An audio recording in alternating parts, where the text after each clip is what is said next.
todos.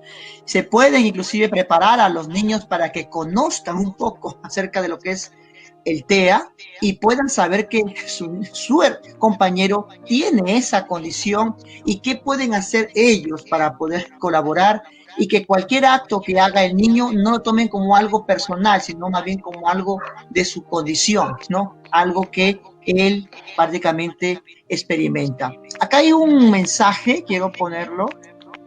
A ver si lo lees, Angie, por favor. La importancia de la detección temprana de los retrasos en el neurodesarrollo permite detectar diversas problemáticas, entre ellas el TEA. Excelentes aportes. Saludos desde Ecuador y en especial a la doctora Angélica Gómez, excelente profesional en nuestro país. Muy Muchas bien, gracias, ahí están. Ahí está, parece que alguien que te conoce y sabe realmente cómo es tu trabajo, ¿verdad?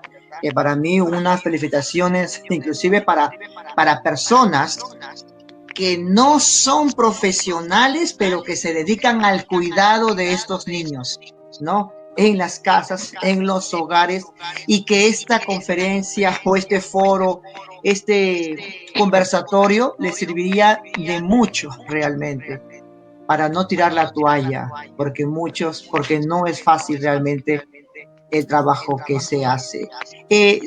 Acá hay algo más que tal vez podríamos leerlo. ¿Cuál es su opinión respecto al uso de los fármacos recomendados por los médicos para tratamientos? Hay también niños con condición de TEA que pueden tener hiperactividad, ¿correcto? Y a lo mejor sea necesario aplicar algún tipo de medicamento, pero hay otros medicamentos más que se aplican de manera paralela, ya que el trabajo es interdisciplinario, ¿no? Sí, de hecho sí. Precisamente como yo les hablaba anteriormente, a nivel del sistema nervioso, específicamente el óvulo frontal y más específicamente corteza prefrontal, se encarga de las funciones ejecutivas. Y una de ellas del control inhibitorio, es decir, la capacidad que tengo de poner un límite a mi conducta y a mis emociones para actuar adecuadamente. Lamentablemente, sí, hay niños con TEA que a nivel de sistema nervioso no presentan este control inhibitorio. Pese a la rehabilitación que se pudiera hacer en esta área, sí requieren de tratamiento. Pero esto obviamente no es cuestión de que lo haga el neuropsicólogo, el pedagogo, sino dependiendo del caso, por ejemplo, el neurólogo. ¿Por qué? Porque llega un punto tal en que ellos llegan a autoagredirse o agredir a otros y definitivamente se sale de su control. Entonces es momento de poner en equilibrio nuestro sistema nervioso con la ayuda de fármacos. Pero siempre será importante empezar por el trabajo multidisciplinario. Y si vemos que luego del trabajo arduo no se logra ceder en esta parte del control inhibitorio, por ejemplo, sí sería importante contar con la opinión del neurólogo y la posibilidad de un fármaco. Pero eso siempre considero que se dejaría como un poquito en último lugar, agotando todas las posibilidades, las fortalezas de ese paciente para salir adelante con las indicaciones adecuadas, con la guía adecuada de los diferentes profesionales y, por supuesto, la familia, que es el apoyo principal. O también el uso temporal, ¿no? El medicamento, paralelamente con el tratamiento psicológico, Es que psicopedagógico, ¿no? es imprescindible, porque si ese niño se autoagrede y de pronto se descontrola con facilidad por cualquier situación, por cualquier cambio, y ya se sale del control de las técnicas, por ejemplo, cognitivo-conductuales, dependiendo mucho de la corriente psicológica. Entonces, si estamos mirando que se puede generar incluso un peligro para su vida, entonces no podemos dejar de mirar eso. Y ahí es cuando entra como parte del equipo multidisciplinario, por ejemplo, el neurólogo, para incluso mediante las técnicas de neuroimagen, que es lo que les hablaba anteriormente dentro de las neurociencias, poder determinar cómo están las estructuras o la funcionalidad de ese sistema nervioso. Ok, hay un eco, ¿verdad? Que está dentro de Sí. nuestra conversación. Desconocemos de dónde viene. pero si es que esto permite que la gente lo aprenda 2 veces, Mejor. bacán. Se refuerza y retroalimenta. Está bien. Romina, acá hay algún comentario, aprovechamos que lo puedas leer porque creo que va contigo A también ver, el tema de estrategias. a ver, los tratamientos siempre deben ser guiados y se precisa de un programa personalizado según las necesidades de cada niño. Sin embargo, ¿qué tácticas o técnicas en general son fundamentales al momento de tratar con niños con TEA? Bueno, volvemos.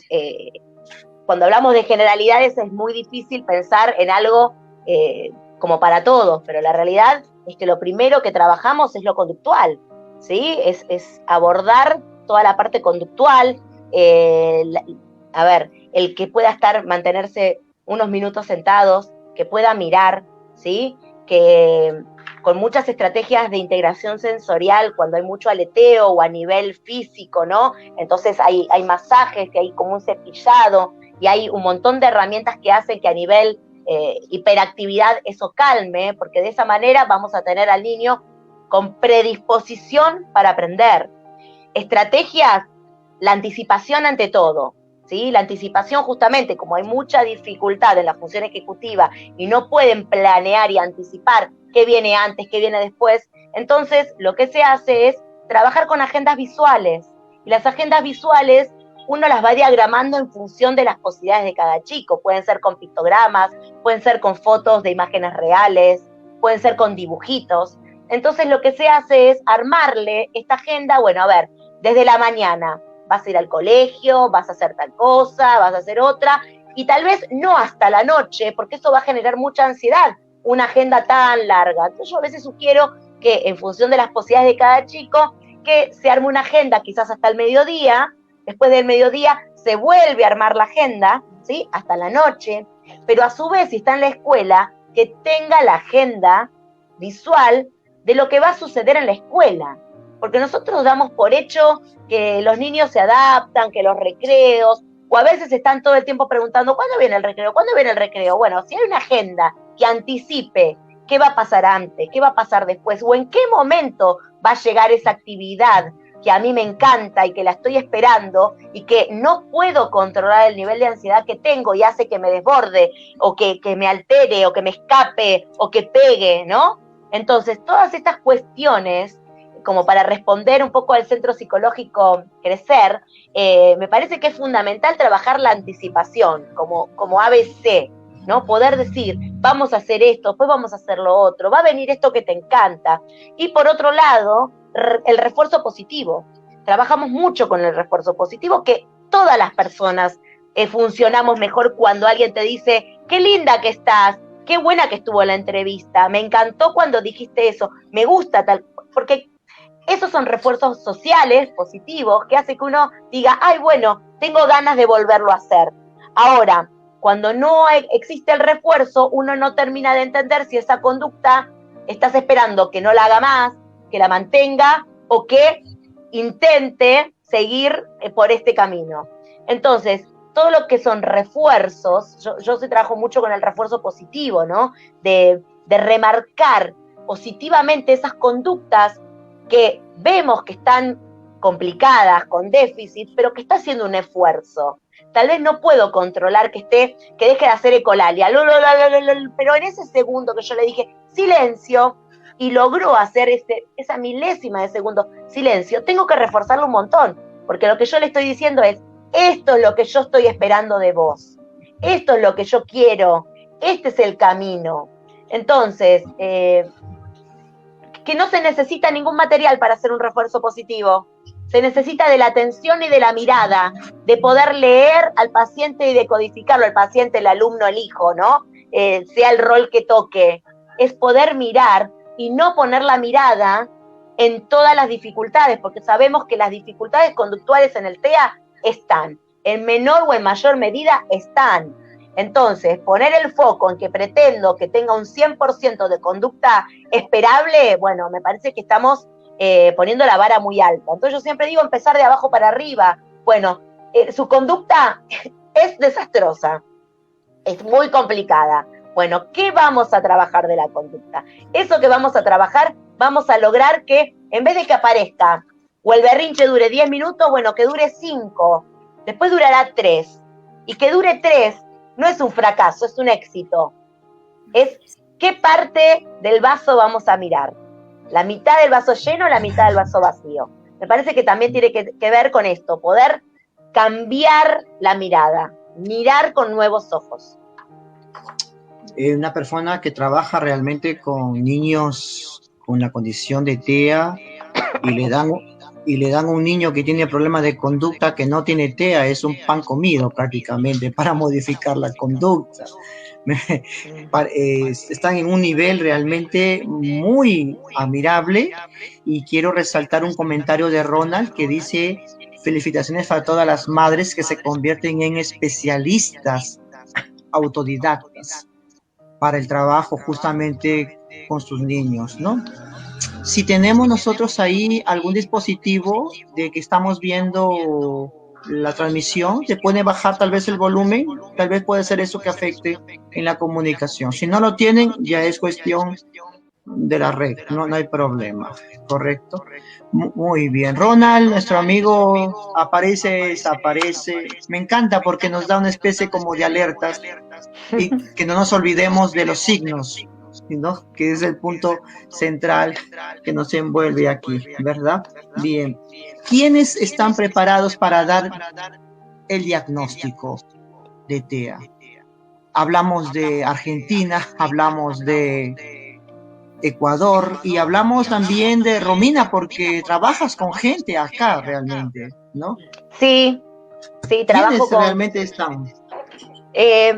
Claramente los que están capacitados y se hayan formado y especializado en autismo. Acá no hay duda, ¿no? Pero por otro lado, en Argentina particularmente, los diagnósticos son elevados por los neurólogos o, en su defecto, ¿sí?, por especialistas que puedan administrar el A2, que es la evaluación propiamente para autismo, o el ADIR. La realidad es que volvemos, como decíamos, desde la mirada clínica, el que es especialista en autismo, no hace falta tomar la evaluación como para empezar a detectar. Quizás la evaluación es para terminar de confirmar o descartar cuando hay una sospecha o cuando uno está en duda. También nos sirve mucho una herramienta preciosa que nos dejó el queridísimo Ángel Rivier, que es el IDEA, el Inventario del Espectro Autista, que de alguna manera también nos sirve como para ir haciendo una primer mirada. Es un inventario que yo lo he tomado a los padres, lo he trabajado con los docentes, ¿no? Y también los profesionales. Si bien no nos habilita a elevar un diagnóstico certero de TEA, pero sí nos hace ese primer despistaje. Volvemos, a veces las evaluaciones son muy caras y los padres no pueden acceder. Entonces, ¿qué hacemos? ¿No acceden al diagnóstico? ¿No hay tratamiento? Entonces ahí volvemos. A veces pasa que trabajamos con los niños sin saber con certeza que están dentro del espectro, pero trabajamos como si estuvieran. ¿Por qué? Porque las características que aparecen con déficit son y coinciden con el trastorno del espectro autista, pero tal vez las familias no pueden acceder a una evaluación tan exhaustiva, ¿sí?, como nos contaba Angélica, para lograr acceder al diagnóstico. Pero a veces yo trato de calmar a los papás, bueno, de a poco, tal vez en otro momento vamos a acceder a las evaluaciones. Hoy por hoy lo que nos interesa es avanzar con el paciente. ¿Dónde estamos parados? ¿Cuáles son las características, las fortalezas y las debilidades? Y a partir de ahí avanzamos, porque tenemos que ser sinceros, no todo es tan ideal como lo estamos presentando nosotros. Estamos presentando en función a las preguntas, bueno, qué se hace primero, qué se hace después, y estamos como armando algo que sería color de azul, porque el autismo lo relacionamos con el color azul. Pero la realidad es que hay tantas realidades como niños con TEA. Entonces, los profesionales tenemos que ser lo suficientemente flexibles para entender que a veces es preferible trabajar con una familia armada, ¿sí?, sin hablar del diagnóstico, sin hablar de la palabra TEA, porque la palabra TEA no nos dice nada, lo que nos dice son las características. Entonces, se llamará, a veces yo digo, se llamará TEA, se llamará como sea. Bueno, nosotros tenemos que abordar esto, la comunicación. Tenemos que trabajar, no sé, con las estereotipias. Bueno, con lo que tengamos que trabajar, trabajamos. Y seguramente, como decía Angélica, a los 6, 7 podamos acceder a una evaluación mucho más certera y arribar a un diagnóstico verdaderamente de TEA. Bueno, en nuestro caso, en Ecuador, y bueno, el ideal, como nos dice Romina, sería que los profesionales de la rama de la salud, ¿no es cierto?, podamos tener conocimientos sobre esta temática, y no solo sobre esta temática, sino también sobre la discapacidad, sea cual sea la tipología, ¿sí? Porque de pronto existen pocos especialistas que se han animado al trabajo con discapacidad, y eso nos puede detener o ser un limitante. A diferencia de si es que todos, de una u otra manera, como profesionales, pudiéramos conocer sobre este tema. Bueno, sin embargo, en nuestro país, como yo les comentaba anteriormente, existe el Ministerio de Salud Pública. Esto quiere decir que es del Estado. Y los pacientes, las personas con un diagnóstico presuntivo de discapacidad, pasan por los niveles que yo les comentaba, siendo el primer nivel del Ministerio de Salud, quienes derivarían a centros especializados de tercer nivel tras la sospecha de un diagnóstico de discapacidad, en este caso de TEA. Ahora, en el tercer nivel, en centros especializados como en el que yo trabajo, que es el Centro Especializado en Rehabilitación Integral, serie número 1, y que hay alrededor de 5 en el país, en Ecuador, contamos con todo un equipo de trabajo. Entra el paciente por pediatría, la pediatra, detectando la sintomatología, deriva a los diferentes profesionales precisamente para tener un diagnóstico certero.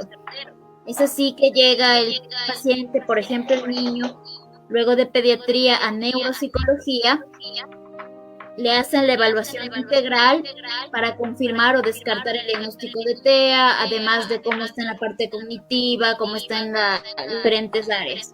Posterior a ello, el neuropsicólogo deriva para la intervención oportuna, ¿sí? En lo que nos decía Romina, ¿no?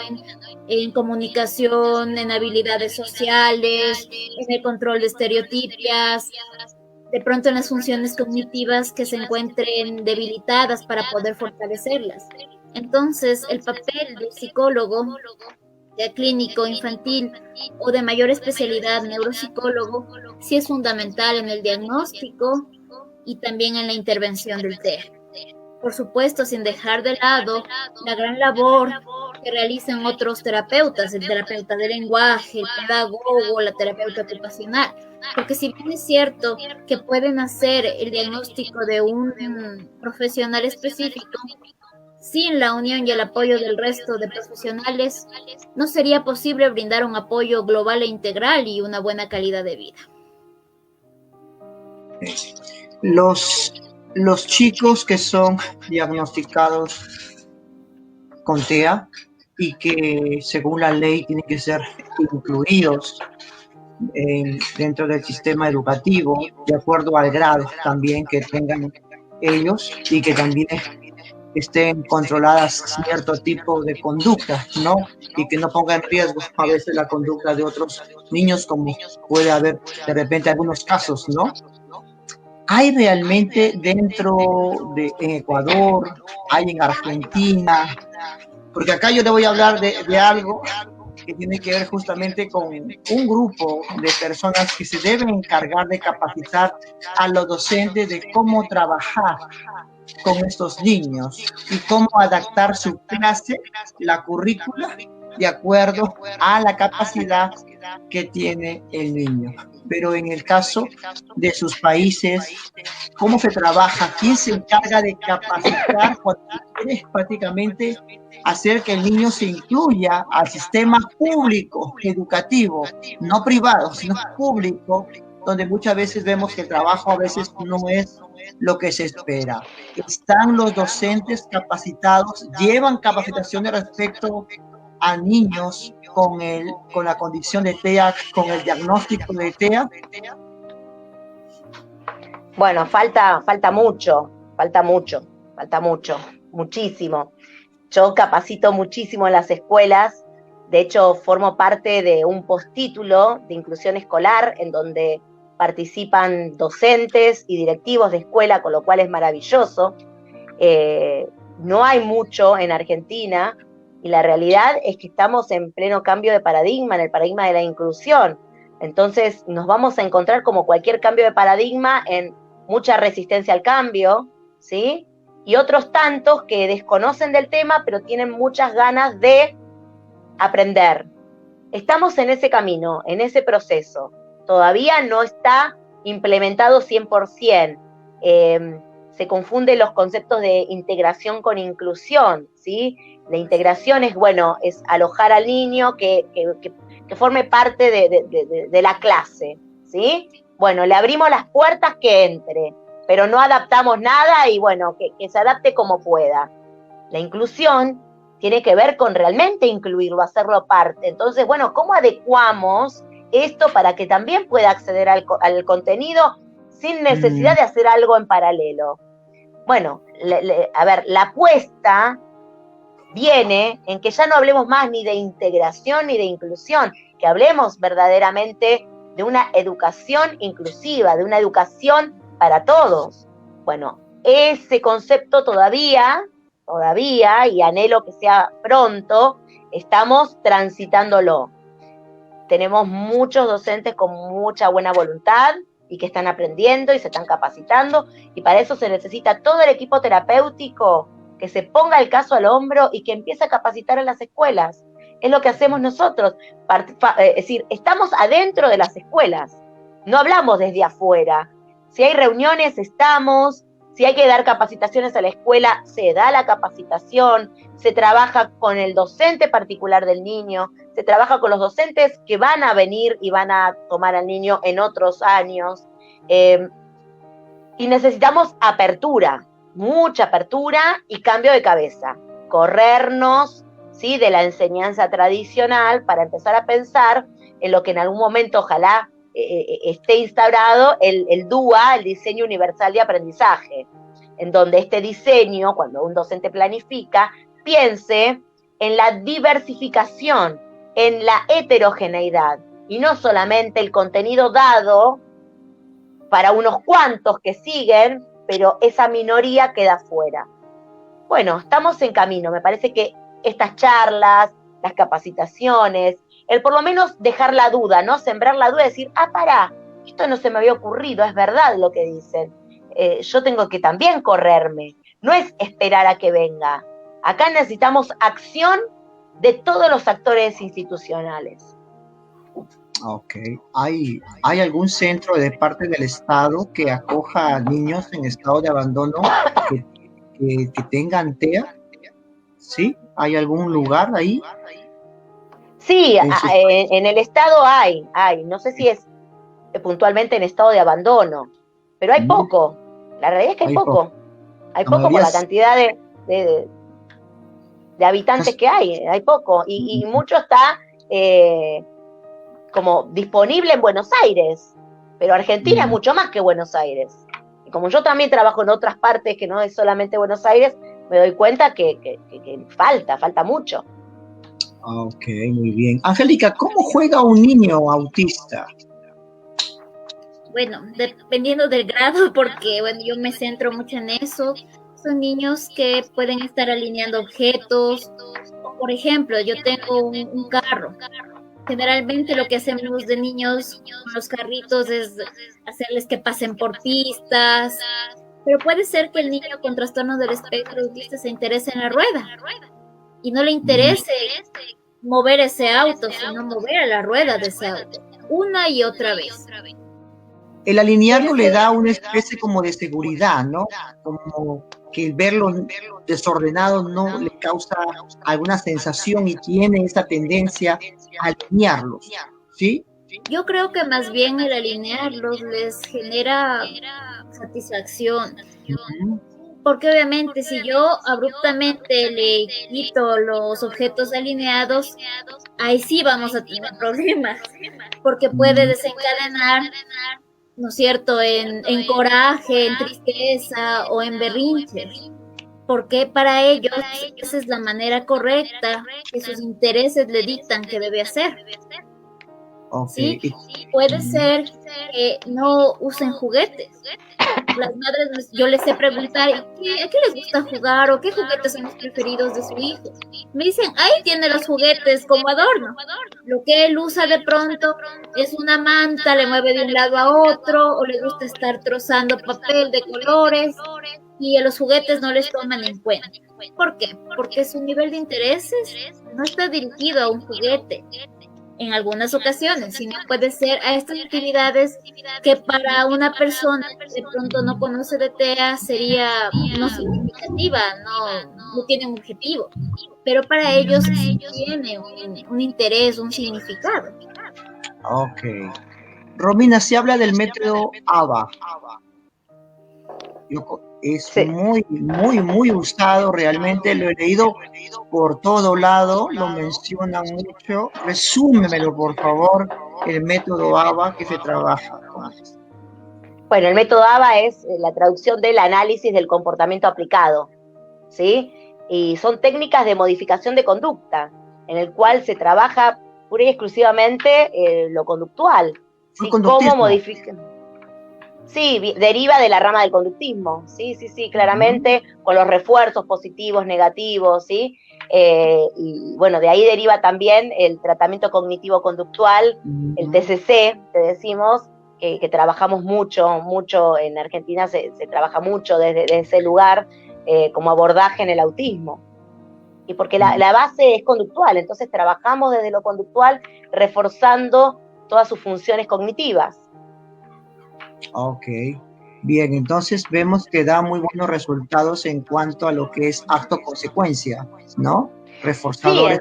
Sí, a ver, el ABA fue modificándose también, porque uno lee los escritos de ABA, ¿sí? Al principio y se aplicaban castigos, cosa que actualmente eso no ocurre, ¿sí? Como para lograr que una conducta aumente o desaparezca. Bueno, esto no, obviamente que no, pero sí tomamos mucho de la modificación de conducta, del refuerzo, esto que yo hace un rato decía, reforzar esas conductas que queremos que aumenten, extinguir esas conductas quizás desadaptativas que queremos que desaparezcan, que no se transformen en comunicativas, entonces hacemos extinción. Hay muchas estrategias que nos aporta el ABA para poder hoy actualmente trabajar con niños con TEA. La verdad que es muy interesante y volvemos, cuenta con evidencia científica de grandes avances. Entonces, bueno, desde las investigaciones, esto nos sirve, lo tomamos. Pero claramente no es la mirada solamente en el niño desde lo conductual. Es una mirada realmente holística, interaccional, sistémica, porque ese niño está en esta casa con esta familia. Este mismo niño en otro contexto funcionaría diferente. Entonces, no es solamente la mirada desde lo conductual, sino una mirada en donde se trabaja de hecho, hasta se trabaja con los hermanos, porque como que el foco está puesto madre, padre, niño, con TEA, y en los hermanos, que les pasa un montón de cosas y que también pueden oficiar de un gran apoyo para ese hermano. Generalmente son los mejores terapeutas sin serlo. Entonces trabajamos de la mano de estos hermanos que colaboran un montón. Entonces ahí nos está mostrando que no solamente es conductista, sino que es mucho más abierto. En todos los sistemas, en todos los contextos. Interesante, totalmente. Muy interesante. Ronald, aquí nos ha puesto un comentario un poco chiquito. Ronald, no sé por qué nos haces esto, pero ahí va. Nos hace más pequeña la letra todavía. DUA, diseño universal de aprendizaje.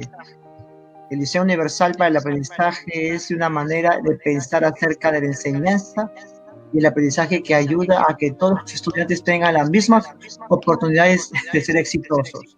Este enfoque ofrece flexibilidad en lo que se referente a las maneras en que los estudiantes acceden al material, se interesen en él y demuestren lo que saben. Desarrollar un plan de lecciones. De esta manera ayuda a todos los chicos, pero puede ser particularmente beneficioso, ¿no? Creo que ahí faltó, inclusive nos faltó más puntos. Pero sí, realmente, hay que ver oportunidades, ¿no? Acá manda otro, Ronald, dice, ¿dónde podemos saber más del trabajo que realizan las especialistas TEA? ¿Dónde las encontramos? ¿Dónde las a nosotras, ¿dónde nos encuentran? Bueno, no, por las redes sociales, hoy todos los encuentros son virtuales, así que nos pueden seguir, bueno, a mí particularmente me pueden seguir en Facebook, Romilik del Río, me pueden conocer un poco más en mi canal de YouTube, como EduTuber, que es Romilik del Río, y en Instagram, que soy @romi.lik. Y eso es todo, ahí en las redes me encuentran, y podemos estar en contacto. Ya me suscribí, ya cada video. ¿Te suscribiste a mi canal? Puesto, por supuesto. No bueno, el último video que hice fue de un poco del abordaje conductual con técnicas basadas en ABA, en técnicas ABA.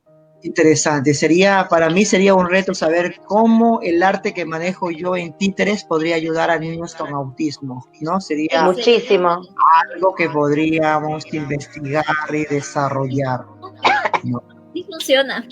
Para la parte de interacción social es una manera muy divertida y no invasiva de trabajar con ellos. Y bueno, de mi parte me pueden encontrar igual en Facebook, en mi página personal como Angélica Gómez, o también en el Centro Psicológico Crecer. Ok, la pueden seguir, pero no perseguir, por favor, que no es lo mismo. ¿De acuerdo?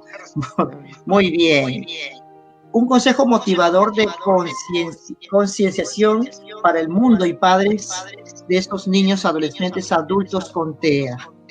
Un mensaje motivador para esas madres, para esos docentes, para esa familia que tiene un niño con TEA y tienen que adaptarse y conocer y especializarse cada vez más de manera autodidacta y apuntar todo lo que va diciendo prácticamente la profesional, que hasta la graba inclusive para no olvidarse de lo que le está diciendo. ¿Qué podríamos decirle a ese papá, a esa mamá, que muchas veces inclusive se puede crear sentimientos de culpa de por qué tengo un niño así, ¿no? ¿Qué pasó conmigo? ¿Verdad? ¿Por qué los demás tienen un niño normal y por qué yo tengo a este niño con esa condición, ¿no? ¿Qué le podríamos decir?